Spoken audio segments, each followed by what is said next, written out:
Page and Commissioner Hartman.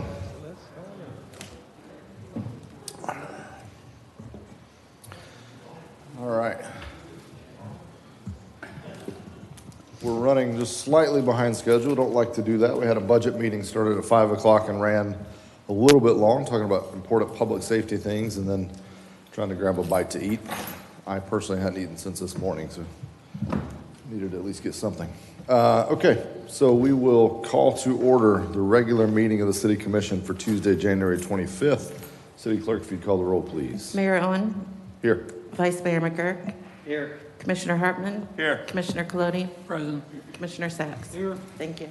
Okay, we will begin as always with an invocation followed by a pledge of allegiance. Police Department Chaplain Pete Carter will lead us in invocation followed by the pledge. Let us pray. Most holy and most gracious and most kind God, we thank you for this opportunity to come together now and to discuss those things that would help us to be a better city, help us to be a place where those who come and visit and those who reside will find joy, peace, and happiness. We ask that you continue to be with all of those who are in service to our city so that they might continue to go forth doing those things that will continue to bring glory and honor to thee. It is in your matchless name we pray. Amen. Amen. I pledge allegiance to the flag of the United States of America and to the republic for which stands one nation under God, indivisible, with liberty and justice for all. Thank you all. Khaled, changes to the agenda? Yes, sir. I have one change, and that is item 7A, and that is consider the approval of code enforcement lien amnesty requests for the property located at 2905 Saxon Drive, New Smyrna Beach. We're asking for additional information, so we'll pull that item out if you don't mind, Mayor.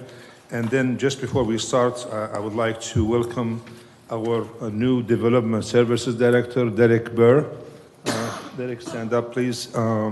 She started on January the 12th. She's originally Floridian, and she came in from Alabama. So she will be in charge of planning, building, and engineering.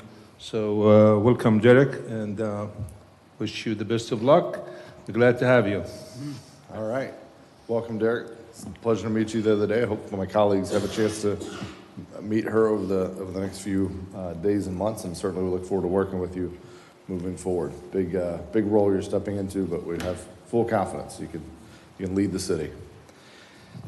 Okay, next item is a proclamation. I think we were hoping that Mr. Harrell would join us, but I don't see that he has made it quite yet. So we will do it without him, I guess.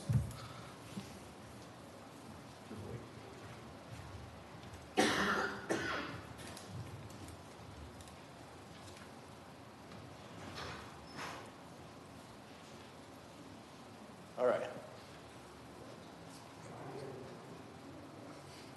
Is Jimmy, is he close by, do you know? I can stall for a second. I got some good dad jokes I could. All right. We're joined by Mrs. Harrell, I guess. We'll go with it. That's right. All right. So we're proclaiming tonight in recognition of Black History Month. And it says, whereas during Black History Month, we celebrate the many achievements and contributions made by African Americans to our economic, cultural, spiritual, and political development. Whereas in 1915, Dr. Carter Godwin Woodson, noted Black scholar and son of former slaves, founded the Association for the Study of African American Life and History. And whereas Dr. Woodson initiated Black History Week in February 12th, 1926, and for many years the second week of February was chosen to coincide with the birthdays of Frederick Douglass and Abraham Lincoln, and that was celebrated in the United States of America. Whereas in 1976, as part of the nation's bicentennial Black History Week, was expanded and became established as Black History Month, which is now celebrated all over North America. This entire month serves as an occasion to rediscover the enduring stories of African Americans and the gifts of freedom, purpose, and opportunity they have bestowed on future generations. It is also a time to commemorate the countless contributions, many of whom lived through and surmounted the scourge of segregation, racial prejudice, and discrimination to enrich every fiber of American life. Therefore, I, Russell, and Mayor of the City of New Smyrna Beach, do hereby proclaim the month of February 2022 as National Black History Month. And I call upon all public officials, educators, local business owners, librarians, and all citizens of the city to observe this month with the appropriate programs, activities, and ceremonies. And certainly it's an honor to be joined by you. We wish Mr. Harrell had been able to join us as well, and all he has done in this community, the foundation of the Black History Museum, and so many other things. Noted 2020 or 2019 Citizen of the Year, so it's an honor to be with you all. Is there anything you want to share with the audience, maybe events that are happening at the museum? Thank you. Throughout the years, New Smyrna Beach, the city of New Smyrna Beach has always issued this proclamation. We don't have to call and ask for it, they call us. And that is just so wonderful. And we want to thank you for all of your support through the years. All right, it's our honor.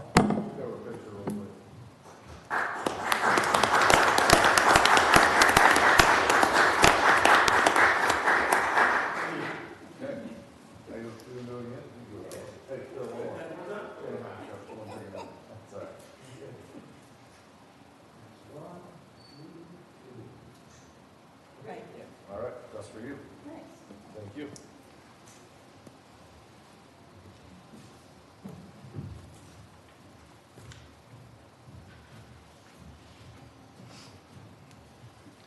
Okay, next item up is public participation. This is your chance to address the commission.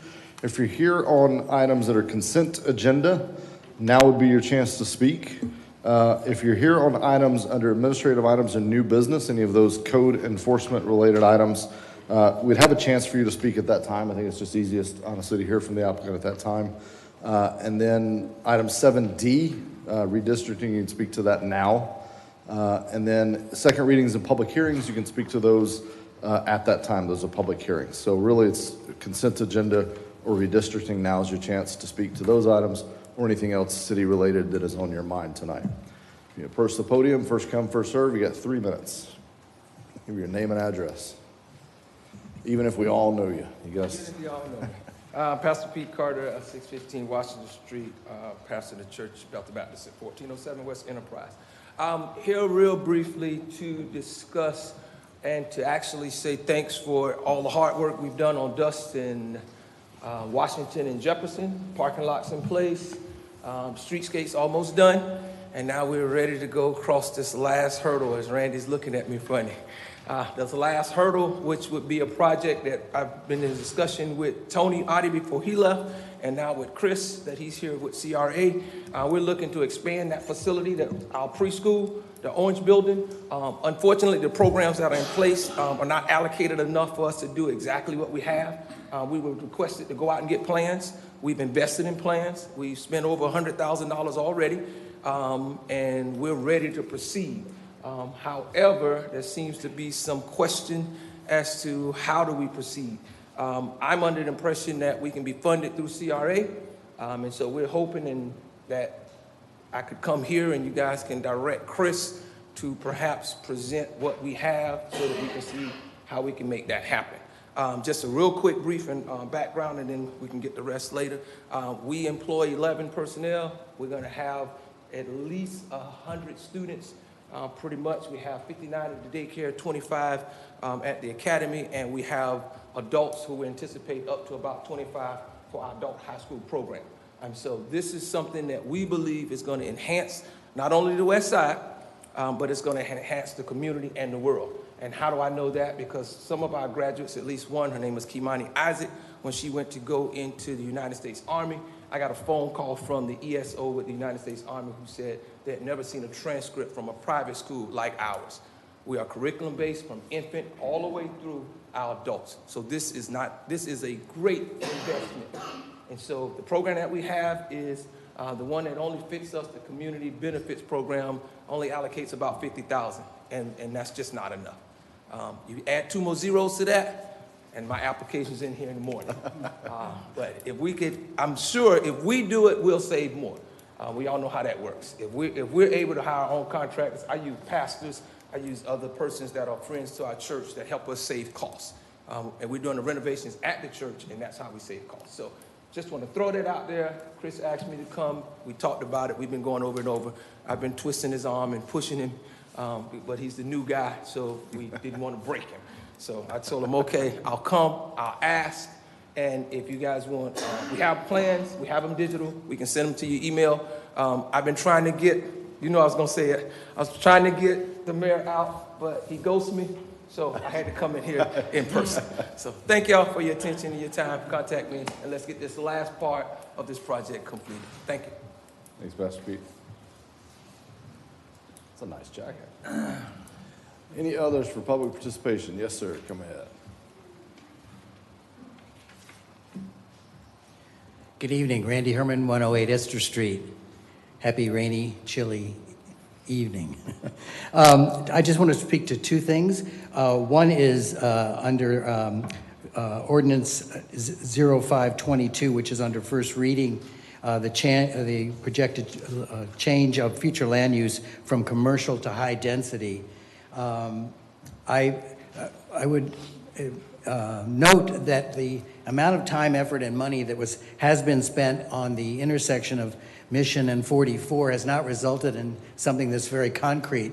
So I want to bring up another intersection that I think is paramount to this development. Whether it stays commercial or whether it moves to high density, it's going to increase density at the intersection of Saxon and 3rd.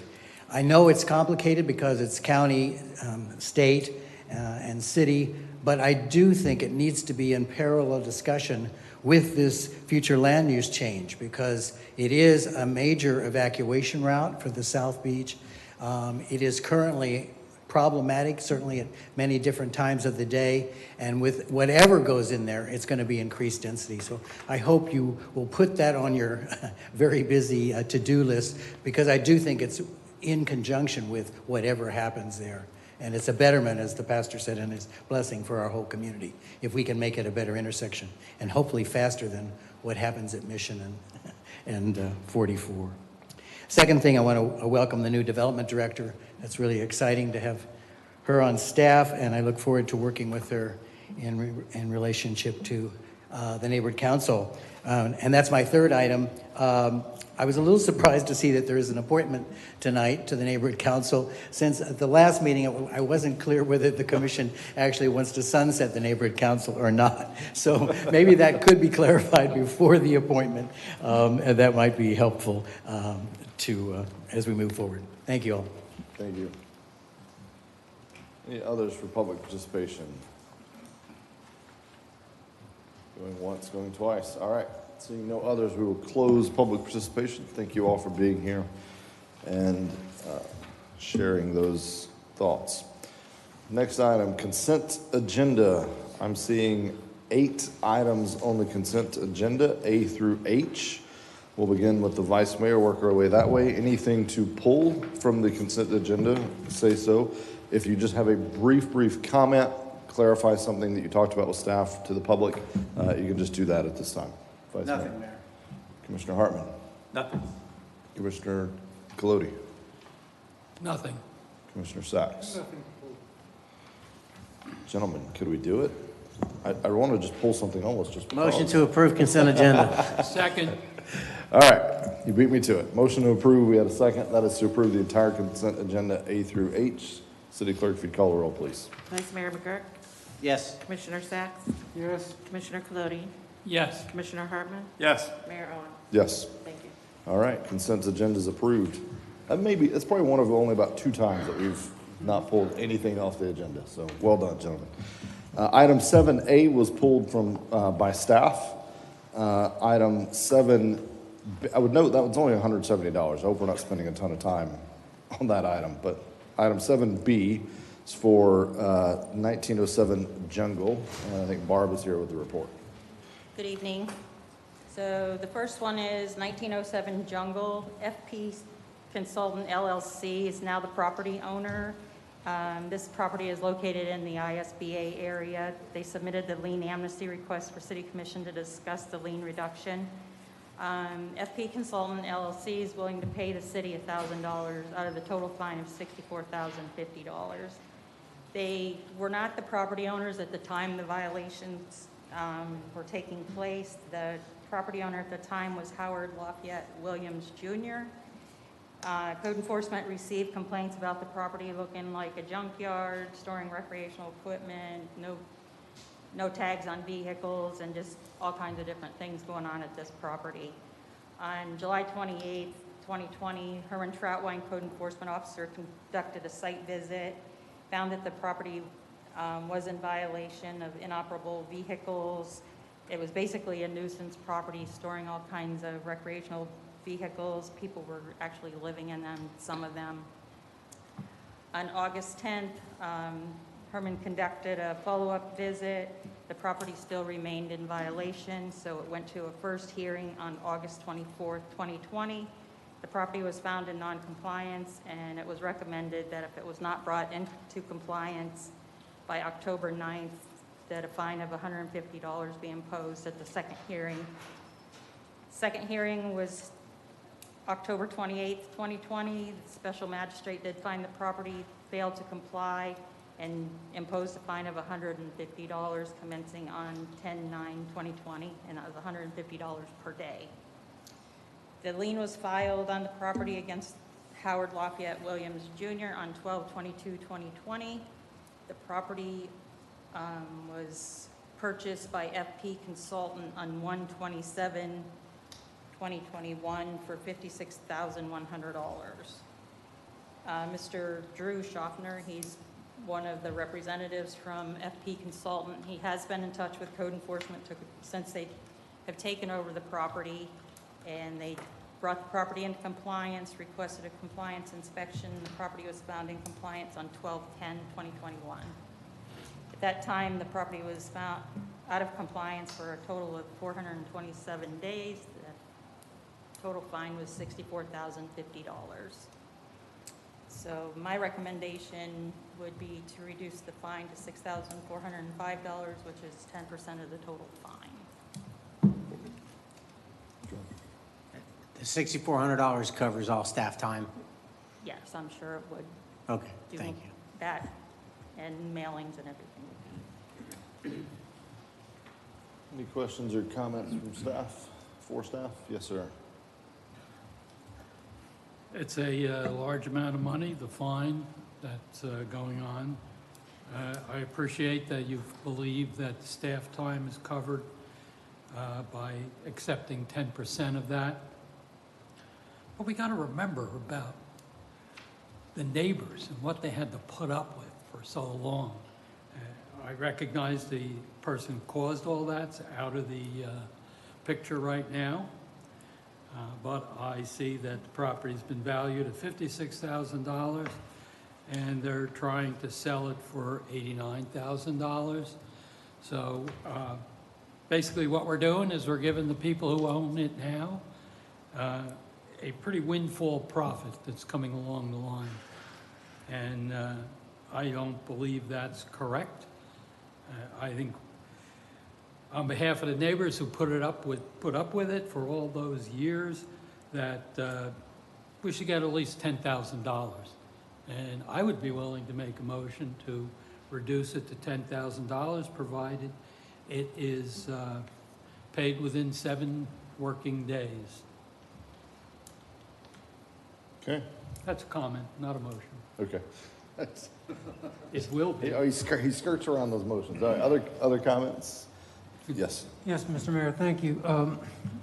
I've had a problem for as long as I've been sitting up here with lien reductions and the requests. Sometimes they seem arbitrary, and through no fault of Barb's. Barb, you're really trying to work these things out. And I think 10% is reasonable in some cases. But sometimes when people buy properties and they flip them and they come to city, after it's been to magistrate, which is a real judge, I have to sit here and now consider lowering what the judge had come up with. Now, yes, it is exorbitant. But at the same time, I just would like to make a comment. If my colleagues would agree, could we have a sit-down with the magistrate sometime to maybe work out or talk and discuss where we can go, or give us some guidelines as to what type of lien reductions we can offer. I don't know what else to say about it, so I'll reserve the balance of my time. Okay. Anything? So my comments real quick. So first of all, on to that point, I'm not an expert on this, but to me, is the magistrate, they're kind of just delineating, like, did these events happen, and therefore we kind of start start the shot clock, if you will, on these fines. Can they get involved in this? I mean, is this something that they could be involved in, or is this is where it becomes the more subjective, not necessarily, they're more in the black and white realm. Did it happen? If so, start the fine. Is it resolved? If so, stop the fine. Here's the total of those days. That's how I view that role, but do you see it differently? So staff does make a recommendation as to what the fine should be. The magistrate could totally disagree and enter a different amount of fine. So there is some subjectivity as to what the fine should be. Okay, that daily fine. Once it's set, it runs until the property's in compliance. So that's a very black and white, concrete. Gotcha. Okay. And if I just may finish, Yeah. these fines are draconian. I mean, 170,000 and plus, they're like double sometimes what the property Yeah. is valued at. Maybe we should decide to set those limits. Yeah, and I thought lower. we had a presentation from, I forget when that, I think you maybe gave it, Strategic plan. about maximum caps and things like that. Yeah, But I in think the it's in workshop. process. Yeah, that Sorry, was it, at the didn't mean workshop, to yeah. cut you off, but No, that's good. in the workshop, there was some recommendations, and I'm not sure if it's still in discussion. So I think it's a or where we're policy at with discussion that we have to kind of push through, but I think that was a recommendation of staff, is we should consider that. So, I'm not opposed to what you just said. I don't know how that would work with involving the magistrate versus us doing our job. I say this every time on this, I'm gonna say it briefly here. My goal is compliance. Yes, the neighbors dealt with this for however long. I drove by this house many times personally. My goal is compliance. And so the flip side is if we completely hard nose on these and don't bend at all, it will stymie investment in our community that helps solve these problems. 90% of the time when these comes forward, it is someone that has come in, bought the problem, solved our problem, solved the neighbor's problem, and now they're looking for a little help to make that all feasible so that they can continue on with their business. And I worry if we don't go along with that, not completely letting everybody off the hook, but if we don't give a little bit, all of a sudden does that investment dry up? And now this problem is still sitting there at 1907 Jungle with stacks of cars, and I'm still driving by it daily versus now it's cleaned up and hopefully going to sell to someone that won't let it fall back into that condition. So that's where I've been on these. I've always been, when we're dealing with someone that came in and helped us solve the problem, that's the goal, is compliance. And so we've gotten compliance. We cover our staff time, whether it's 6,000, 10,000, or some random number in between. So that's where I'm at on these. I think we're in the right direction, and I can support it because of that, because we've met our goal. So Mayor, I agree with everything you said. My concern, I don't care if it's 6,400 or 10,000. My concern is if we don't know where the sweet spot is, what makes this work, what makes it doesn't. They bought it for 56, they're selling it for 89. If we put 6,400 on them, they're going to be left over with 27,000, not including whatever improvements they have to make to the property. So I would love to, we would all love to hammer the person who created this problem. Jungle Road in particular, we're going to get a ton of these on Jungle Road. It's just for some reason that location is a disaster. So that street just has a lot of problems. So again, as the mayor said, 6,400, 10,000, yeah, that's fine. I just want to make sure we don't lose the opportunity of this property getting sold into the hands of some new homeowners who are going to take care of the property. So, if staff's happy with 6,400, I can go with that. I want to defer to them. I'd love to get more out of these cases, but I don't want to get greedy and end up losing the goal, which is compliance and a piece of property that's operating as a home that's operating as a asset to the community for a couple $1,000. I feel emotion brewing, but really quick question. How have we performed? I do like the term that we've been adding, Commissioner Colodey's been adding with the payable by, 7 or 14 business days, rather than this lingering on. Has that been working? Do you know the statistics on that? Have we had any issues with that? I believe that most of the ones that he's added those stipulations, I think there's one or two that has not paid. The rest of them, whether they pay, how they pay, I don't know. Yeah. But there has been quite a few that has been able to pay within the time frame that's been. Okay. Yeah. I mean, I do support that. I do think it's something, to me, it could become standard practice almost, that we just add that in. If this is granted, it's automatically a 7 or 14 day. 7's pretty tight. 14 I could deal with. So, all right. What's the commission's pleasure? Oh, I would like to make a motion. I make a motion that we grant the lien request to make the total amount to be paid $10,000, and it has to be paid within 10 working days. Give them a little time to get their paperwork in order. I want these things paid, and I want the property kept in good condition.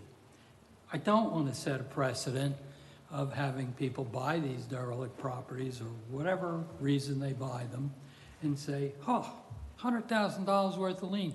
They'll reduce it to $3,000. I don't want that. I want them to see that it's a reasonable amount, that we look at it, we kind of look at what they might make off it and move on. So I make that motion. Okay, so the motion was fine amount of 10,000, 10 business days, I believe I heard, working days, Correct. business days. Okay. Do I have a second on that motion? Second. I have a second to the motion. No other comments? City Clerk, call the roll. Commissioner Colodey, Yes. Commissioner Hartman, Yes. Vice Mayor McGurk, Yes. Commissioner Sacks, No. Mayor Owen.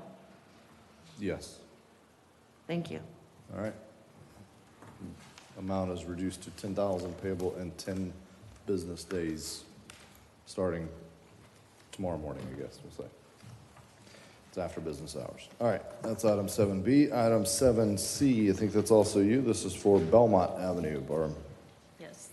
This property is owned by Michelle Lloyd at 2565 Belmont Avenue. She submitted the lien amnesty request for the City Commission to consider the leniency of the lien filed against the city. The previous property owner was John Lloyd, who is now deceased. The unpaid city lien totals $176,669.59. This also includes the interest. The original loan amount was $174,000, and interest accrued through the end of January is $2,669.59. On August 9th, 2018, Code Enforcement received a complaint regarding the condition of the property at 2565 Belmont Avenue, owned by John Lloyd. There was outdoor storage, trash and debris, and storage of unlicensed and inoperable vehicles. Joseph Frost, Code Enforcement Officer, responded to the complaint on August 9th, 2018, and cited the property owner and gave 10 days to comply. On August 27th, Mr. Frost conducted a compliance inspection, found the property remained in noncompliance. The first hearing was held on September 18th, 2018, and the property was found in noncompliance for outdoor storage, trash and debris, and given a new compliance date of October 9th, 2018. At the second hearing held on the 16th of October, 2018, the Code Enforcement Board imposed a fine of $250 per day, commencing on October 9th. On September 3rd, 2020, the property was found in compliance, and basically it was found in compliance by a drive-by inspection. Since that time, as I stated, Mr. Lloyd has passed away, and Michelle obtained the property she has it with a quick claim deed, and that was as of September 26, 2020. She does reside at the property. The property to date remains in compliance. On February 18th, 2022, I spoke with Ms. Lloyd to discuss how the city commission meeting kind of runs, and kind of gave her a little bit of background. So at that time, she stated that she really doesn't have any money and that they've pretty much exhausted their funds pulling the property out of foreclosure. The property value, as of listed on the property appraisal website, is $102,208. Our total fine exceeds that. It's $176,669.59. I recommended reducing the fine to $17,666.96, which is 10% of the total fine. Okay. And I basically found out that they pulled it out of foreclosure after I made my recommendation, so Yeah. this is a tough one. Is Michelle here with us tonight? I believe she's here. Okay. First, Michelle, we're all sorry for the passing of your father and what you've gone through, so our hearts are with you. Gentlemen, thoughts on this one? Mr. Mayor, I have a problem with the figures. According to the breakdown of the lien, the assessed value of the property was $72,000. According to Zillow and according to Redfin, those numbers are not the same. So I think the assessed value is like the property appraiser website. That's like the taxable assessed. And then the Zillows and the Redfins will give you like an approximation or estimation of like property, like street value. Like if you put a for sale sign in front of it, it would maybe get those kind of numbers. And there'll always be a pretty big disconnect. I mean, in the case of my house, it's a couple $100,000 of disconnect, and probably Right, most of your right. houses also. Okay. Well, at least, Barb, you're consistent with 10% reduction. 10% total fine. The property is in compliance today. Pardon? The property's in compliance today. Yes, it's been in compliance, and she's been keeping it in compliance. Okay. I'm not even sure that at what point she moved into the house or anything. I don't. Yeah, okay. So- I'll speak. Okay, go ahead. This is a great example. You know, you're looking at the house, you can tell it's not worth a lot of money. And if we're gonna start sticking, I can't support even 17,000. If you're telling me it's in compliance, they pulled the home out of foreclosure,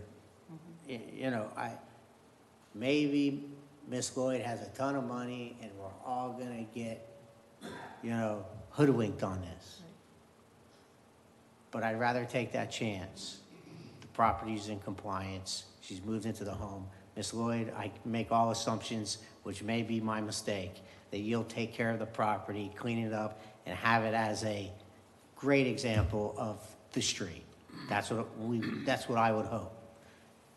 So I'm gonna let the rest of the commission decide what they think, but, $17,000 I think is a lot of money in this situation. Commissioner Colody. A question. Do you know how much money, aside from inspections, that we might have spent cleaning up or straightening the property? We did no cleaning up on the property. The property owners brought it into compliance on their own. We did no nuisance abatement or nothing to that effect at the property. But basically what we have invested in it is the postage, the drive-by inspections, and like I said, Ms. Lloyd contacted me to find out how to go about the lien amnesty. She made the initiative to come to the city to see what she needed to do regarding the fine. So, and like I said, I found out about them pulling it out of the foreclosure after I made my recommendation, because I would have a hard time as well. Yeah. Other comments from the commission? If there's no other comments, I'll make a motion. Go ahead. I make a motion that the lien be reduced to $1,000 and that it be paid within 10 working days. This I see as a unique situation where there was problems that the owner had, that they've corrected, that hasn't negatively, well, it has negatively affected the owners, but now that's been solved. So in this case, I think that's fair. And it's not the way I normally think, but in this case, I think that's fair. Okay, do I have a second on that motion? Second. Okay. Just full transparency, so I'm not explaining during a vote. I don't think I'm going to support that. I think $1,000 is basically nothing to the city, but I think it's a lot to somebody that's just lost a house, lost a father, and is trying to get settled into this house and get it cleaned up and back to being in good standing in the neighborhood and the city. So I think we should do, if anything, $100, $150 to cover our cost of postage and let this family move on. So I can't support that, but that's where I'm at. I had a motion and a second. City Clerk, can you call the roll? Commissioner Hartman? No. Vice Mayor McGurk? No. Commissioner Sacks? No. Commissioner Colodi? Yes. Mayor Owen? No. That motion fails. Gentlemen, do we have another motion? Make a motion for $150 to be paid within 30 days. Do I have a second? I'll second that. I have a second. If no other comments or discussion, City Clerk, if you call the roll on that one. Commissioner Hartman? Yes. Vice Mayor McGurk? Yes. Commissioner Sacks? No. Commissioner Colodi? Yes. Mayor Owen? Yes. Thank you. Michelle, lien, fine reduced to $150 payable within 30 days. Again, hearts Thank go out to you. you and your family during this time. All right, item 7C is resolved. Item 7D, thanks, Barb. Item 7D, discussion on revised redistricting map. Khaled. Yes, Mayor. While she's putting the map up, I just want to list the criteria from Article 3, Section 3.07 of the City Charter, just for the records. The criteria states that the zone shall be equal in population except where deviation from equality results from the application, and that should not be exceeding more than 5%. The second criteria is shown should be drawn in a manner that keeps neighborhoods intact to the extent possible. And number 3 is zone should be shall consist of contiguous territory, but land areas separated by waterways. The fourth one is consistent with the foregoing provisions. The aggregate length of all zones boundaries shall be as short as possible. This is our third public meeting. We have taken the comments from the commission as well as the comments from the staff. The map that you have before you today, that addresses all the comments that we had at the last meeting. We think it's an appropriate numbers at this point. We have cleaned up the map. All the numbers differences are less than 5%. So we're looking for a commission motion to direct staff to move forward. And we will have our first public meeting, if this was approved, on February the 8th, with the second public hearing on February the 23rd. So it's February 8th, March 8th, and then March 23rd. So February 8th and March 8th. So if you have any questions, we'll be more than happy to answer. Okay. So as Khaled said, gentlemen, we've talked about this numerous different workshops. Gotten down to, almost at the parcel by parcel detail. I think if any of us were to just sit down and draw it, we probably would draw it differently, every single one of us. So this is an amalgamation of all of that. I know, it's not anyone's ideal. Some it's less ideal than others. I'm sure we'll hear those comments, but, at this point, we've got to put something forward for redistricting. So tonight what we're doing is, it's not the final vote. We're just saying, yes, staff, this is the one we want. If that were to fail, just so we know what the options are for that, if we're not there yet and the majority of the commission says no, we basically need to schedule some kind of, very, very quick workshop to get us all back together to figure out the disconnect. But I hope we're beyond that. So with that, I'll open it up for commission comments, questions. Commissioner Colodi. As we all know, I opposed this version 5. However, because I believe it disenfranchises thousands of people who are used to being in a certain zone. But taking that into account, I think the staff did do what we asked them to do at the last hearing. So those are my comments. Okay. Any others? If not, do I have a motion on the side? Go ahead. Just quickly, Mr. Mayor, many times I've said there is some confusion in the community that we're calling these zones voting districts. If I'm on the right track, if I'm on the wrong track, please correct me. But we seem to be perpetuating the thought that if your commissioner lives in that zone and you live in that zone, you vote for that commissioner and you vote for the mayor.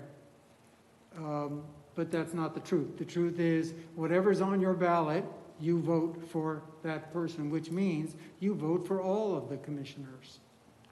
So please, again, this year, when election time comes up, the public knows that they vote for all of the commissioners, not just the one that's in their zone. Am I Yeah. correct? Yes, that's So, correct. you know, it's- Yeah, and Kyle, it probably would be good, and I think it's appropriate. Carrie, stop us if we're legally can't do this, because I know we have to be very careful with the city's involvement in elections. But we probably could do, you know, a little PR campaign, social media, all voters vote for all, you know, in all elections, something to that effect. You know, working with Phil to get that word out, because I do think there is some misunderstanding on that. People know their commissioner, they think they maybe can only vote for them, and then ultimately they do get a ballot put in front of them that shows something, but you know, at that point it may be too late. They're an uninformed voter in the ballot box. So if staff thinks that's okay and we can find some variant for that, I think none of us would oppose some public education on that. And we could do frequently asked questions that we also could post on the website, because I had few citizens that they called today, I think misunderstand the article in the paper. Yeah. So I think we the will person that wrote do it misunderstood. we will do a frequently asked questions. I think that might educate some of the citizens who might not aware of Yeah. exactly what happened. I think the two biggest things, if we can just push out, maybe the paperwork could even help us push this out. All voters vote for all elected officials, and all elected officials vote on all items. So, you know, it's not like he can only vote for what's in his zone. He votes on every single thing, whether it be Beachside or Venetian Bay. So, all right. Do I have a motion on this? And again, that motion is basically to ask staff to proceed forward with this, this map through the remainder of the public process. I'll make the motion to proceed. Second. City Clerk, if you'd call the roll, please. Vice Mayor McGurk? Yes. Commissioner Sacks? Yes. Commissioner Cloney? No. Commissioner Hartman? Yes. Mayor Owen? Yes. Thank you. All right, thank you all. Item 8A, second reading and public hearing would grant a non-exclusive franchise to Trinity Containers. City Attorney will read ordinance 222 a second time by title only. Sometimes I get really wrapped up in the discussion, so I'm not totally, Forget you're on deck, huh? Ordinance number 222, an ordinance of the City of New Smyrna Beach granting a non-exclusive franchise to Trinity Containers, Inc. to provide construction and demolition debris removal services within the City of New Smyrna Beach, outlining franchisees' duties, providing terms and conditions under which such franchise shall operate, providing for severability, providing for conflicting ordinances, and providing an effective date. Mayor, this is just a standard franchise agreement that we have with these companies. So if you have any questions, we'll be more than happy to answer them. I have Amy Blackley here too as well, our compliance code enforcement officer. We'll start with the public. It's a public hearing. You remember the public wish to comment on this particular ordinance. Seeing none, we'll close the public hearing. Commission comments? If not, do I have a motion to adopt ordinance 2-22? Motion to approve ordinance number 02-22. Second. City Clerk? Commissioner Sacks? Yes. Commissioner Cloney? Yes. Commissioner Hartman? Yes. Vice Mayor McGurk? Yes. Mayor Owen? Yes. Thank you. 222 is adopted. 8B, Carrie will read this a second time by title only. Ordinance number 322, an ordinance of the City of New Smyrna Beach authorizing the Utilities Commission, City of New Smyrna Beach, Florida, to use a standard pole attachment licensing agreement for a term exceeding 4 years, providing for public hearing, providing for conflicting ordinances, providing for severability, and providing an effective date. This item was a request by the UC. They anticipate an increase in the number of requests from small wireless facilities to attach to their poles. They've come up with this form licensing agreement similar to what we did with the developers agreement, since it would run for a period of 5 years beyond the 4-year limit, and are to adopt it by ordinance. All right, it's a public hearing. Any members of the public wish to comment on ordinance 3-22? Seeing none, we'll close the public hearing. Any questions or comments by the commission? If not, do I have an motion to adopt ordinance 322? Motion to adopt ordinance 03-22. Second. Thank you. City Clerk. Commissioner Colodi, Yes. Commissioner Hartman, Yes. Vice Mayor McGurk, Yes. Commissioner Sacks, Yes. Mayor Owen. Yes. Thank you. All right, next up, our first reading ordinances. Carrie will go through these. Ordinance number 422, an ordinance of the City of New Smyrna Beach, Florida, rezoning 106 plus or minus acres of land generally located in the northeast quadrant of the intersection of State Road 44 and I-95 from PUD Planned Unit Development to PUD Planned Unit Development Zoning District, and approving the Advent Health New Smyrna Beach Planned Unit Development Master Development Agreement, authorizing the mayor to execute the Advent Health New Smyrna Beach Planned Unit Development Master Development Agreement, providing for a public hearing, providing for conflicting ordinances, providing for severability, and providing an effective date. Second reading and public hearing will be February 8th, 2022. Ordinance number 0522, an ordinance amending the City of New Smyrna Beach Comprehensive Plan, changing the future land use designation of 7 plus or minus acres of property generally located east of Saxon Drive between State Road A1A, 3rd Avenue and 7th Avenue from city commercial to city high-density residential, providing for amendment of the associated comprehensive plan maps, providing for public hearings, providing for conflicting ordinances, and providing an effective date. Second reading and public hearing will be February 8th, 2022. Ordinance number 622, an ordinance of the City of New Smyrna Beach, Florida, amending the master development agreement for Haggai Camp Road Square to revise the list of permitted uses and other development standards for the remaining 7 plus or minus acres of undeveloped property within the MDA. Authorizing the mayor to execute the second amendment to the master development agreement for Haggai Camp Road Square, providing for a public hearing, providing for conflicting ordinances, providing for severability, and providing an effective date. Second reading and public hearing will be February 8th, 2022. Okay. Next item, 10A, Neighborhood Council. Do you have a report? A small one. Okay.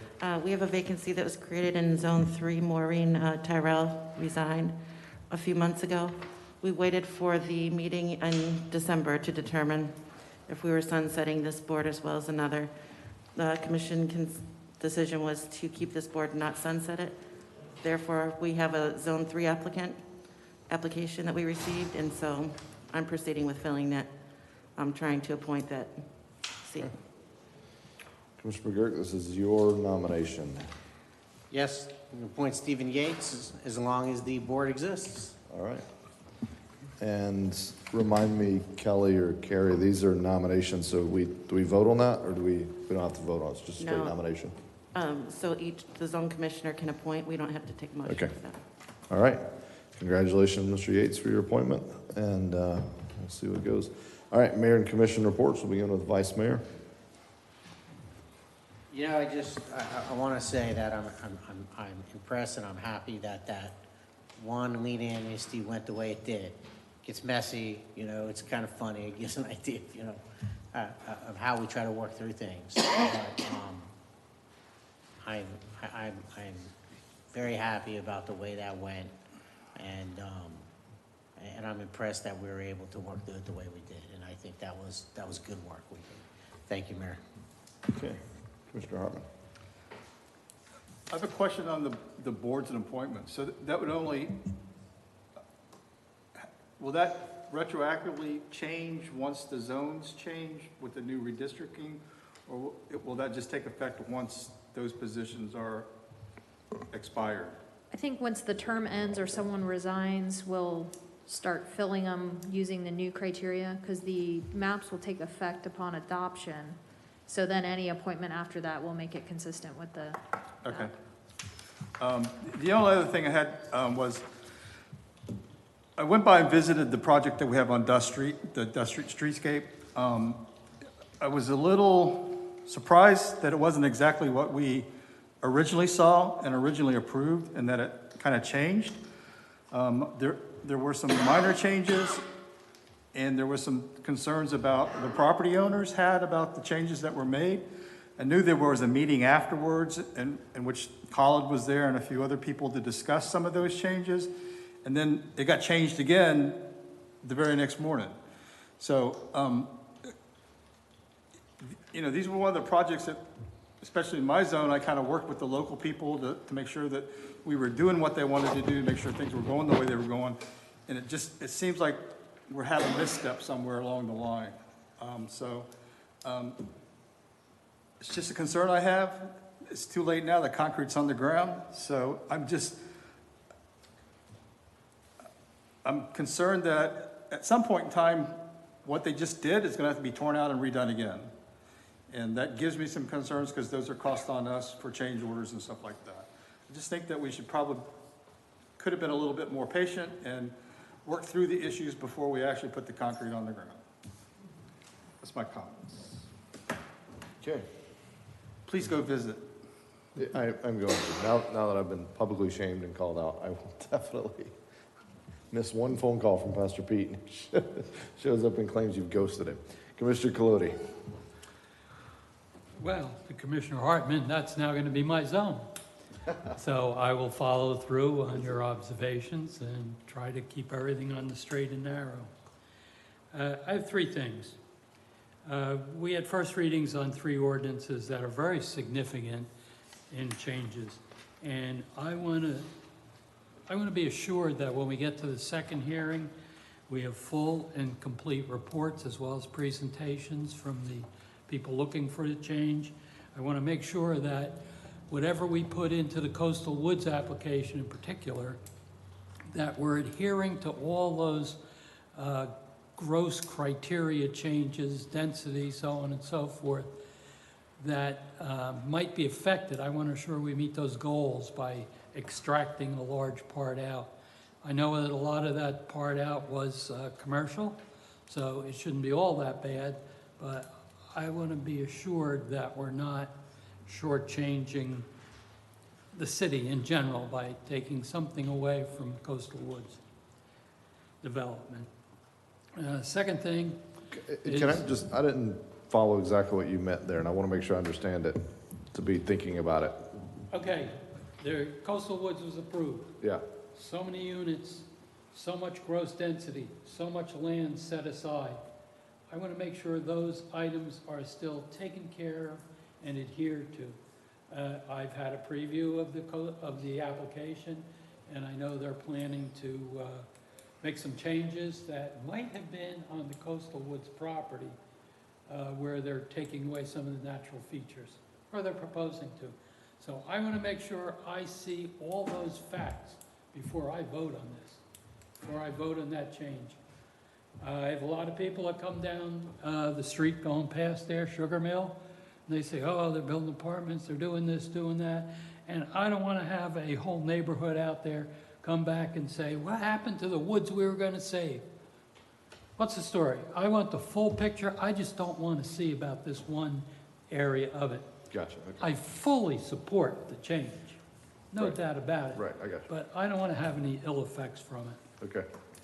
Second thing is I did attend the master drainage study presentation that was held out in your neighborhood, Corbin Park, which also will be part of my zone.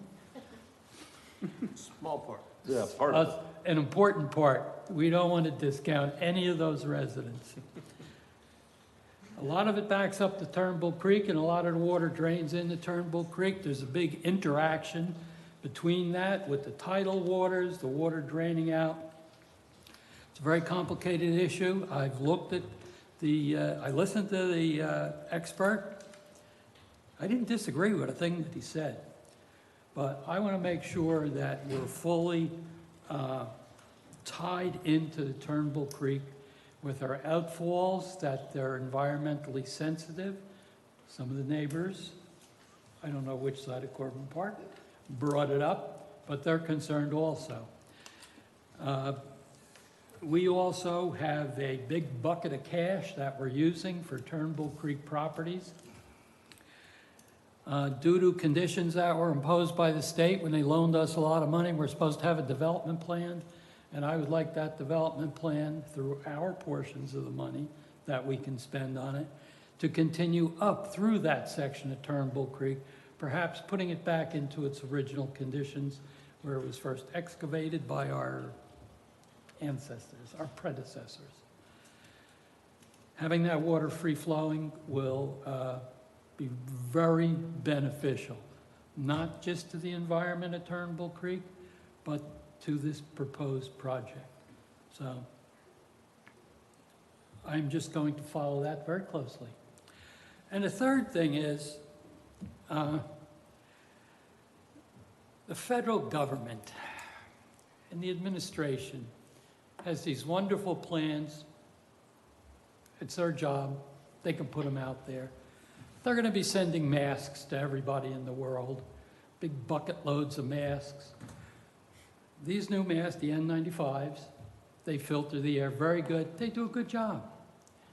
They're filled with microplastics. There's no way to dispose of them. I think that we should approach whoever distributes the funds from the various government acts that have been put forth so that we can have repositories to collect these masks and dispose of them properly. I'm sick and tired of seeing them laying on the roadside, laying in the ditches, just causing a problem. I took a flight recently where you got to wear masks. The floor was littered with masks of people who had discarded them during the time. Cloth masks don't apparently do anything, but that's another story. But I would like to see our staff find out if we can do some type of campaign, whether we have to put receptacles out, notifications, and get that money paid for by some of our wonderful federal dollars. So I want a local benefit from it. I don't want to see the masks on the ground. That's it. I'm done ranting. All right, I just turned back this way. They're both like leaning in. They're ready to. I didn't see who was first. Y'all figure it out. I didn't warn anybody this was coming, but so. Commissioner, we'll go with Vice Mayor, and then we'll come to Randy. Go ahead. I like your first two. On your third one, we got trash cans. That's all I'm saying. I wasn't going to comment on that one at all, but I had one more thing that I wanted to bring up Oh, that okay. I forgot, if I have your indulgence. Sure. Going forward, I think that staff needs to look, and congratulations on getting hired, Ms. Derrick, and welcome to the family.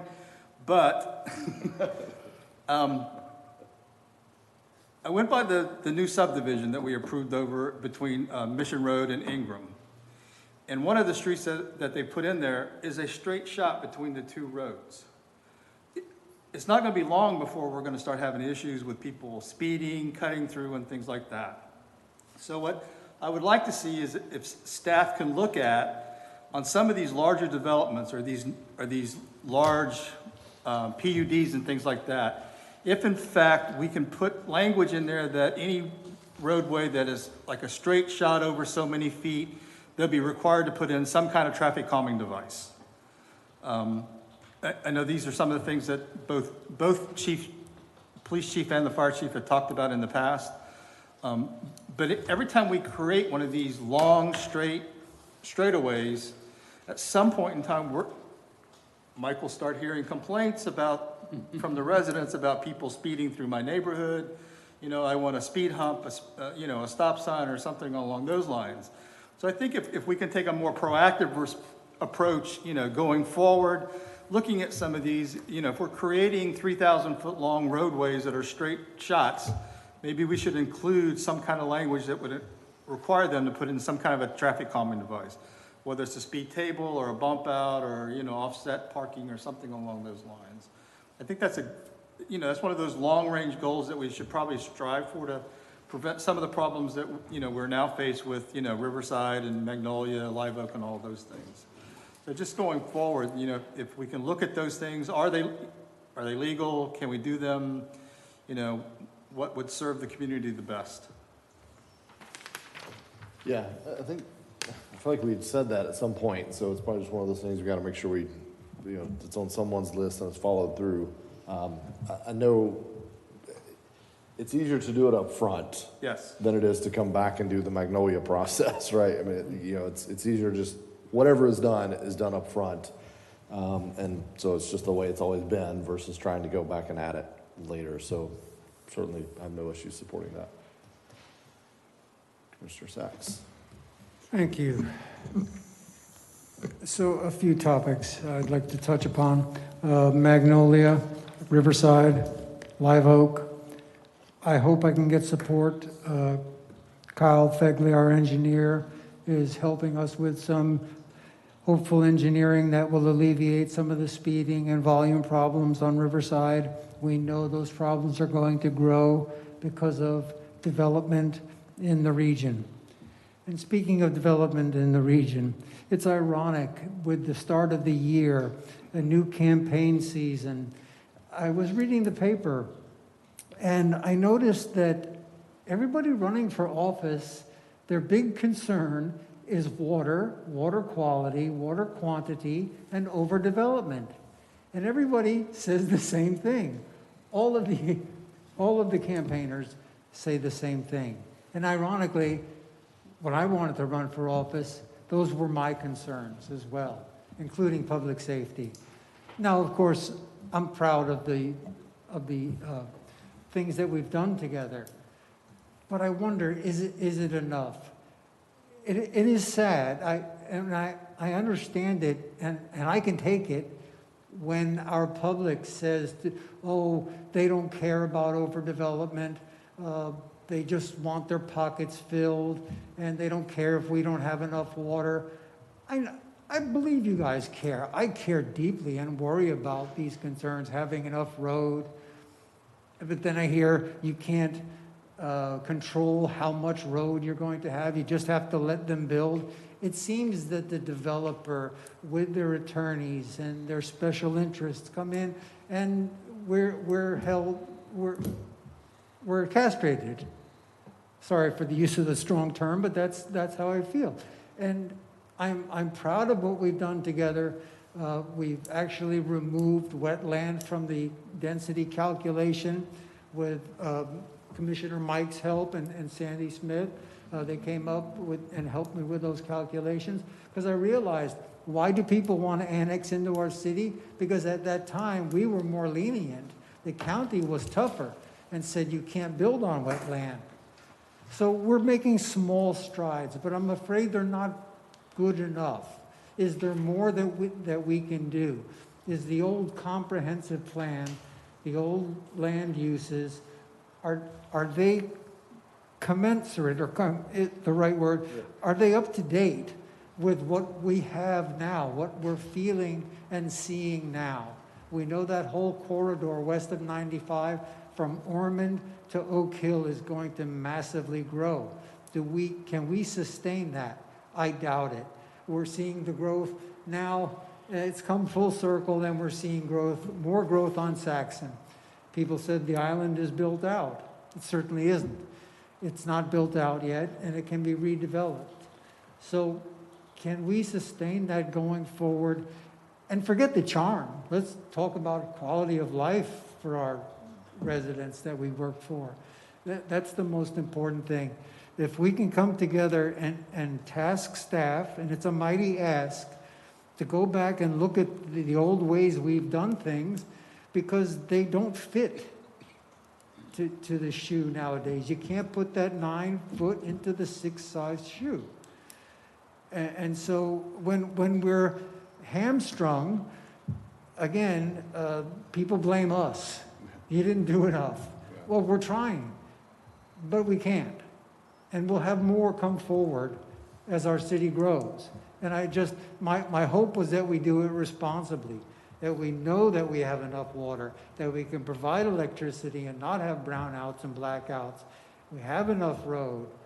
That's why I've been pushing so hard for traffic lights for the fire stations, to give them that few seconds to get to everywhere in the city.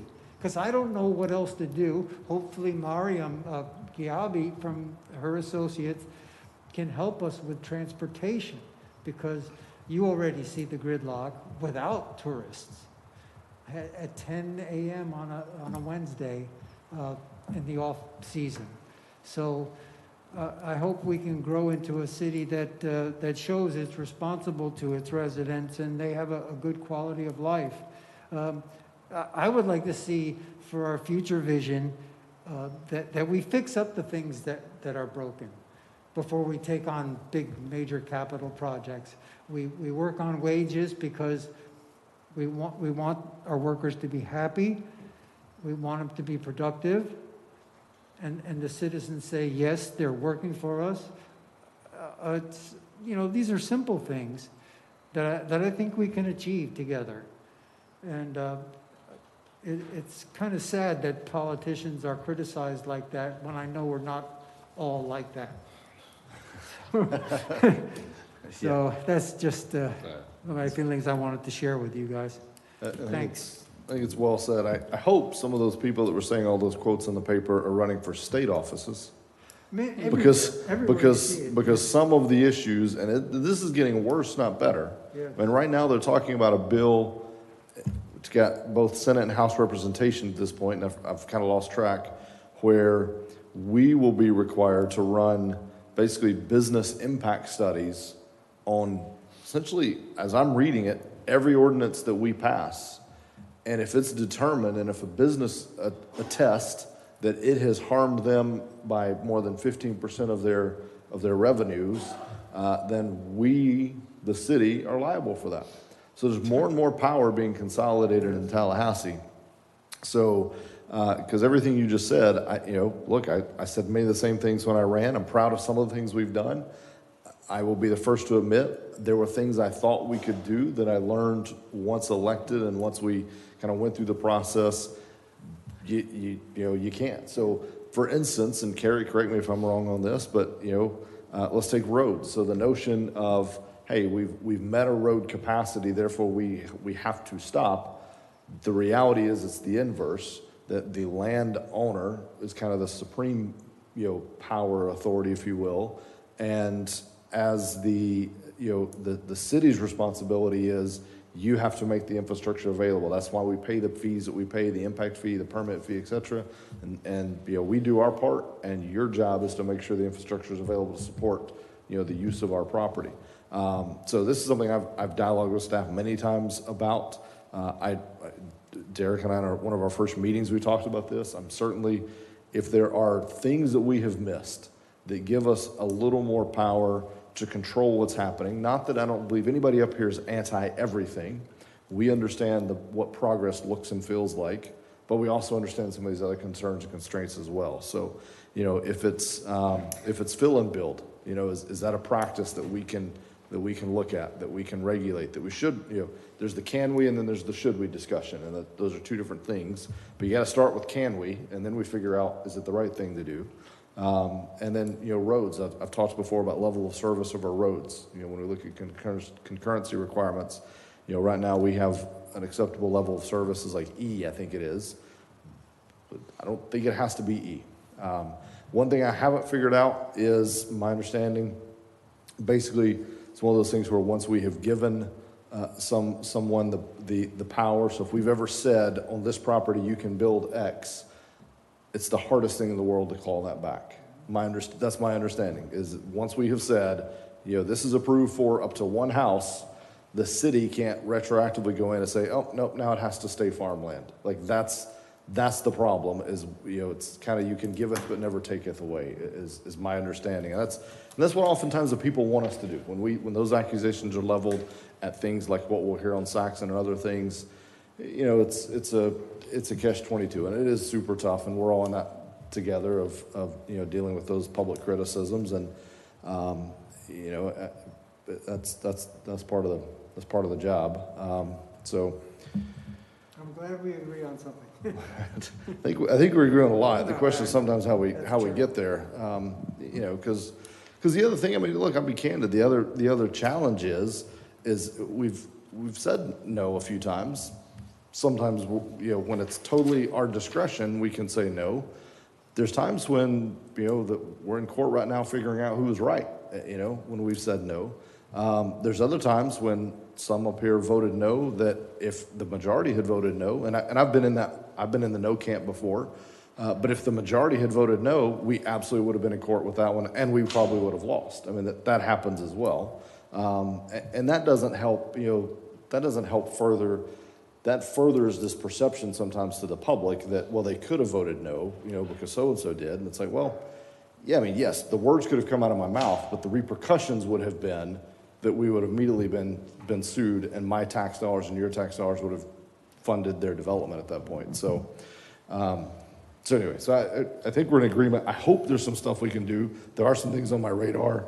Been waiting to talk with Derek about, you know, letting her drink from the fire hose for a minute and find her office first.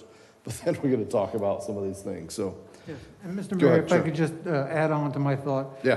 I had a little conversation with our attorney regarding that. It's difficult to claw back, of course. yeah. But I wonder, when someone comes to us with their professionals, and nothing against our staff, they're professional, but do they carry the expertise to challenge their professionals? I've had that same discussion with our staff that So- I think we've talked to up I here would- briefly. and I have mentioned it, we, right? We need experts sometimes to counter the experts. Like, our staff are fantastic, but they can't be, you know, they trot in people at $500 an hour, and we got somebody that has worked on 12 different projects that week, and now they're in, you know, so that is probably an opportunity. Now, we've had the same, I didn't know you had had that discussion, so I yeah. don't know how we can get that started if we have the political will to do that.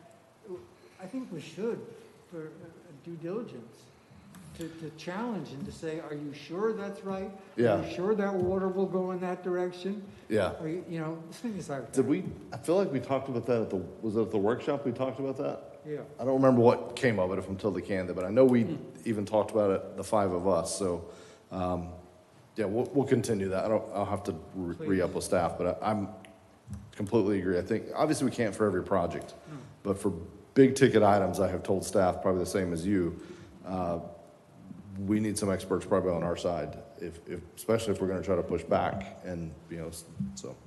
All right, as for mayor reports, I actually didn't have anything tonight other than welcoming Derek, and there's some stuff I think Kyle is going to talk about in the city manager report that I'll maybe piggyback on. So with that, I'll turn it over to you.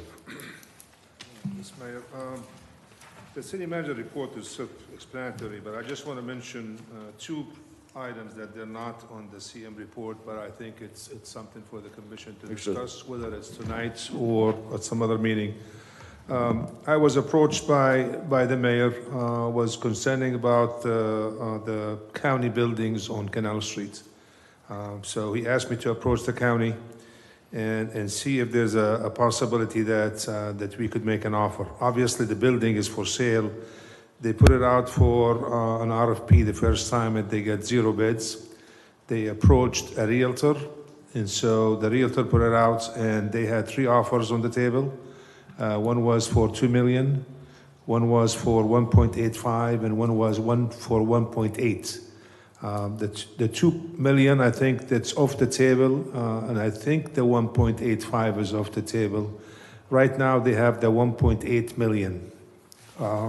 The mayor concerns, and I'll leave the mayor to this his concerns, but what he mentioned to me at the time, that, you know, we would like to have control of what goes in that building, to make sure that we maintain the characteristics of Canal Street.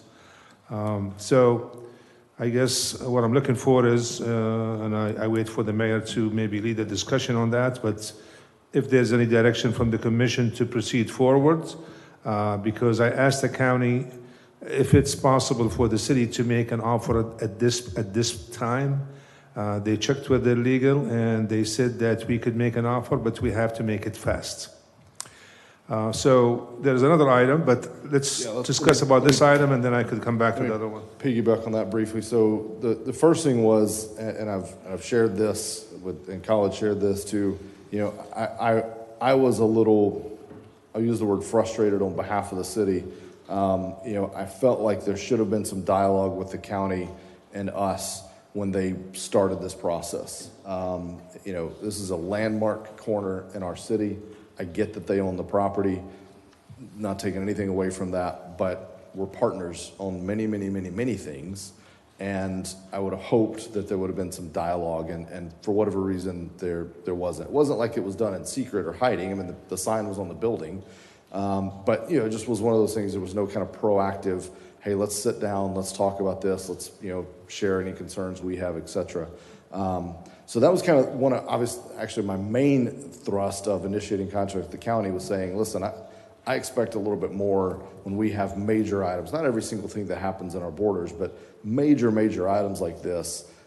Let's have a conversation, at least Khaled and their leadership, and then he can just brief each of us and just, hey, just so you know what's happening. Because I drove by it one day, and again, it all happened right out there in front of me, but just, you know, you're in a routine. And so I drove by it one day, I'm like, wait a minute. You know, the tax office is over there, those buildings are vacant, what's happening there? And then I started calling and saying, hey, what is happening? Okay, well, let me check. So that was kind of priority number one. Then it became, well, do we want to be involved in that process? And I'll be totally candid, I don't have a strong feeling either way. I could go both ways, I could support it both ways. There's, to me, a pro of owning it. If this were my corporation, I would buy it. And then I would make sure very carefully what's there, structure some long-term lease, you know, put it back on the market, not trying to make money, but trying to delineate this is what we will sell it to you to use for. We could attach deed restrictions. We could do whatever we wanted at that point with that property. As it is, we're rolling the dice a little bit with what goes there and what would be allowed to go there. You know, the downside risk is we buy it at 1.8 and we can't find a buyer, or we buy it at 1.8 and we, you know, sell it for a little bit of a loss. I mean, those are kind of the downside risk, is that it's something else for us to deal with and manage. And we just went through this with the property up north, the old building, planning building. And, you know, it went as smooth as it could, but it wasn't just beautiful, you know, and it definitely came with some headaches and, you know, and some aspirin money. So I could go both ways. So I just wanted to open it up. I just wanted it to be intentional. If we don't act, that's fine. We made that choice to not act. If we do act, we've made a choice to act. I just felt like it should be intentional and not just one day something happens over there and we're all looking at each other going, I don't know, just the county, you know. So that's how that came to this point. I see a hand down here. We'll begin with Commissioner Colodi. I too had approached our county commissioner and didn't get any response that was meaningful. I'm concerned about what goes there. I don't want to buy it. I want to make sure that once it's turned over and into private hands, that they realize they have to follow all of our zoning land development schedules as to what goes on in that property. Is it annexed into the city? Is that land, is it annexed into the city? Yeah. Okay. All right. So it's one against buying. Anybody strongly in favor? If not, we can just move on. Go ahead.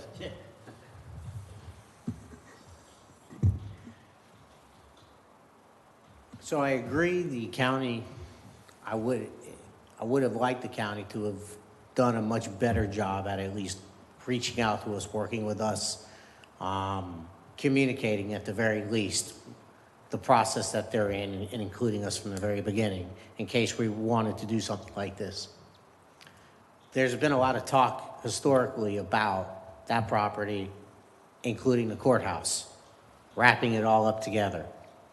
So the courthouse issue, unfortunately, you know, the idea of that whole property is not realistic. The courthouse operated kind of in a similar fashion, kind of closed it down, wasn't our decision. Yeah. We weren't part of it. Yeah. Tax collector needs it now. I don't know how much property is actually there. It doesn't seem like a whole lot. I don't know how big the actual land ownership is and how much they would be able to expand those. I'm open-minded on this, but here's my biggest concern. If we do this, this sets a precedent. Now, we're gonna very likely get people in the community who are gonna want us to buy other properties. Yeah. And it's all gonna be very important to them. And since we've done it once, my concern is it's gonna be done a lot. And this dovetails into the issue, the misunderstanding that government, we, five people up here, wave magic wands and decides what goes in, what doesn't go in. Like we are, we are governed by laws and zoning and comp plans and future land use maps and all this stuff. So I get worried that is the reward worth the risk of opening up that can of worms to where we have the potential to then help foster the wrong idea of what government's role is. Now, that's the bad side. The good side is, okay, what do we do with it? Are we in the buying land business and, do we lease it? Do we sell it?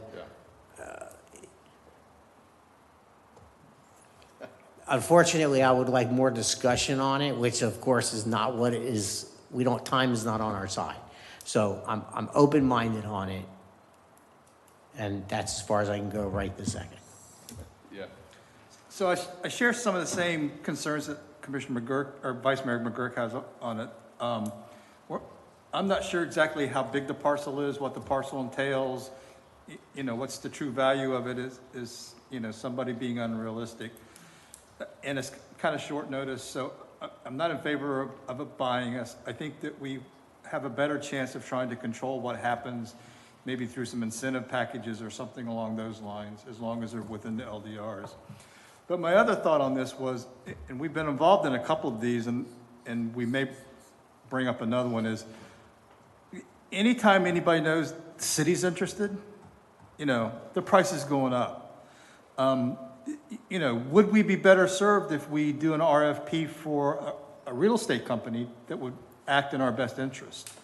A lot of cities have staff that handle all their real estate transactions. So it's through that person and not necessarily through us.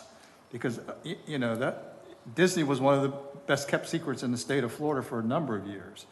So there, some things like that, I think that we would be better served if we're the third party on that, and we have a third party that's actually doing the asking and the investigation and things like that. And, a lot of us had conversation with local realtors going, hey, can I talk to you about this idea or this project? And you really don't know, what it is until it gets there. So I think that if we're not the one asking the questions, there may be a better deal, or it may not be in such bad light. So maybe, going forward, at some point in time, we need to look at those kind of things. If we're truly, and we have in the past looked at properties for parking or expansion on buildings and everything, that maybe we should look at a third party to try to go that route. Okay. Just very quickly. Sure. I had reservations when Carl had mentioned it, but at the same time, the wheels were turning. How many spaces could you put in there? How much would the cost per space be on $1.8 million? And then I said, no, I don't want to think about it because something is incongruous. We just paid almost $1 million, what was it, 800 or 900 for the corner lot on Peninsula and Flagler, yet this one is going up for 1.8 approximately was the bid. And I'm concerned about somebody buying it and heavily developing it. I would rather the city own it, but at the same time, there's an awful lot of projects and fixing up and bettering our city that we could spend that money on. So I'm kind of really tentative on that, buying that land. And I know we all probably at one time treasured owning that land. It's really choice. And why is it only going for 1.8? Yeah, and again, I I don't personally want to long-term hold it. My thought was just, you buy it, and then if we ever sell it, or when we sell it, we attach deed restrictions, we control who buys it, we control it via an RFP process. This is what, we could change the zoning at that point. We can make, at that point, we can do anything we want. All these things we just talked about with taking and all those other laws, when we become the landowner, we can upzone it, we can make it literally a pasture at that point. We do whatever we want it, So that's what that gives us, and then we put it back in the market. And so, again, I just wanted to make sure we had an intentional conversation about it, and it didn't just kind of roll through, and then all of a sudden it was maybe under intense development, and we're all up here at that point, chiding staff or others about, hey, we should have done something. So it's kind of a speak now, forever hold your peace, walk me down the aisle moment here, but it is what it is. And again, this should have been way earlier in the process, so we could have had more intelligent, informed conversation, talked with the public, et cetera. So again, I'm not pushing super hard. I agree, if the courthouse property were in it, this is a whole different story. I mean, the breaking up of the two makes it very different. I will tell you, in my preliminary conversations, it's going back many moons, I don't think that's a permanent location of the tax collector office.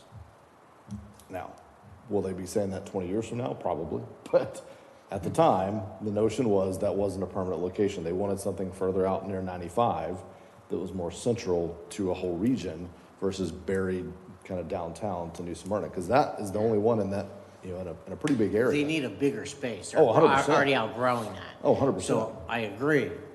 Question is, I guess it's the county and then it's the courts.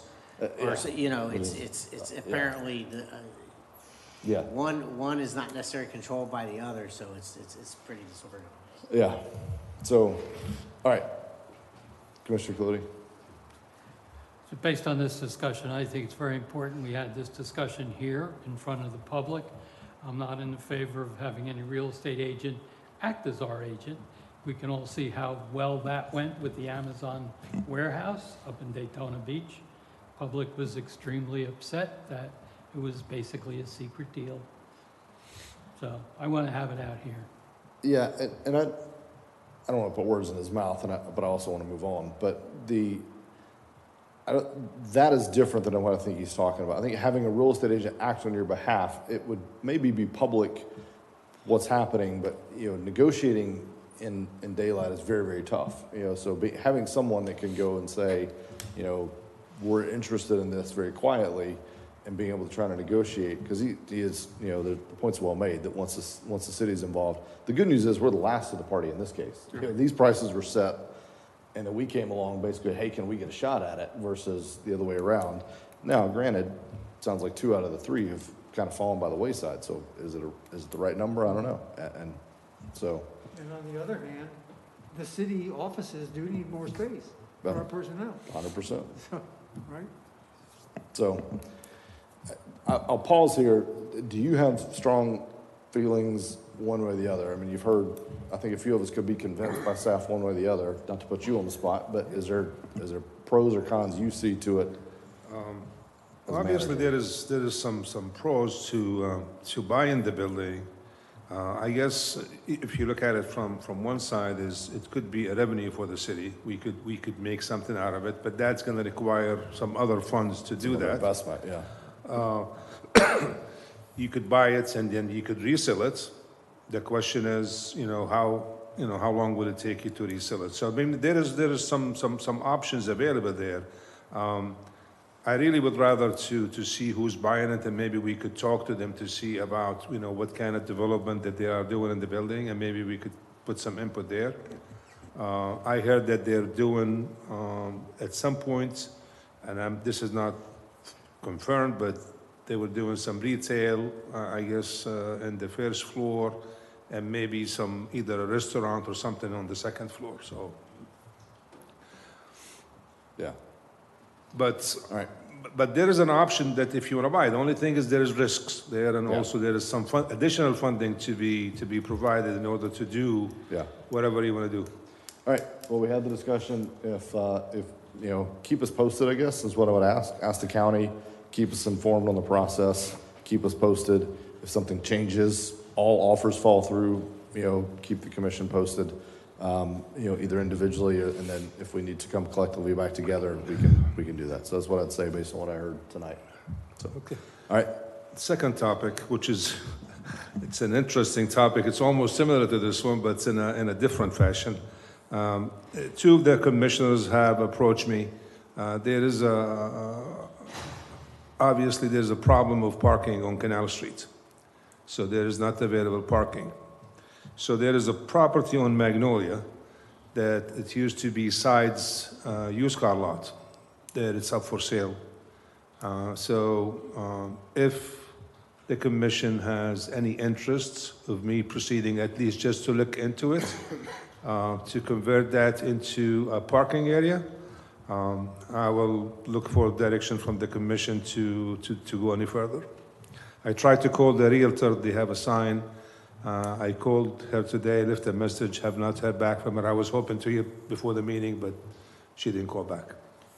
Do we have any idea what the asking price is on that? That's what I was trying to look for, but she didn't call back. But if there is no interest, then I would not even, waste any time, but.